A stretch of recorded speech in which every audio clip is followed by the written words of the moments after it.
نعم. بسم الله الرحمن الرحيم والصلاة والسلام على رسول الله صلى الله عليه وسلم. waxaan rabaa dhammaan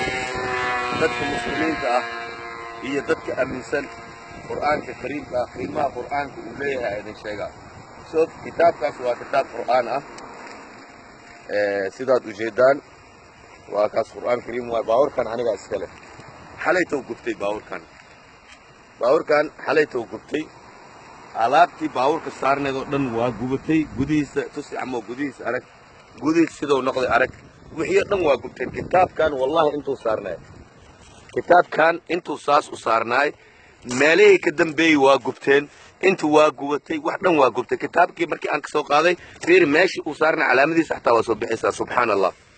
meesha uu saarnaa calaamadiisa waa taas oo kitaabkiina waa kanaa oo weli uu yahay xayi kitaabkii xayi waa wax ka gubtay oo ilaahay uunta ma jirto marka ilaahay subxaanahu wa tacaala markuu dhahay innaa naxnu nazalna dikra وإنا له لحافظون إلهي وحيد القرآن كاس أنا قاعد أسوي دجني أنا قاعد حافظين شوف سبحان الله إلهي سوى حفظ أرك كلام كيس باوركين أرك وراحي كلا أرك وحي كلا أرك فير حنشوين كي كلام مجدا حنشوين كي كلام فير سنقدن أسيق لك أرك ها واقف مركب حاوجان يسين قرآن كي إنه دل هن ماشي وفدي ما أنت كلا جيسيس لن والله أمر واقف أسيق نواك meeshaas waa xir qaac bas madowgaas ka gaaray xataa calaamadii waa ku taalaa fiiri oo alqur'aan alkariim calaamadii xataa waa ku taalaa meeshan gooni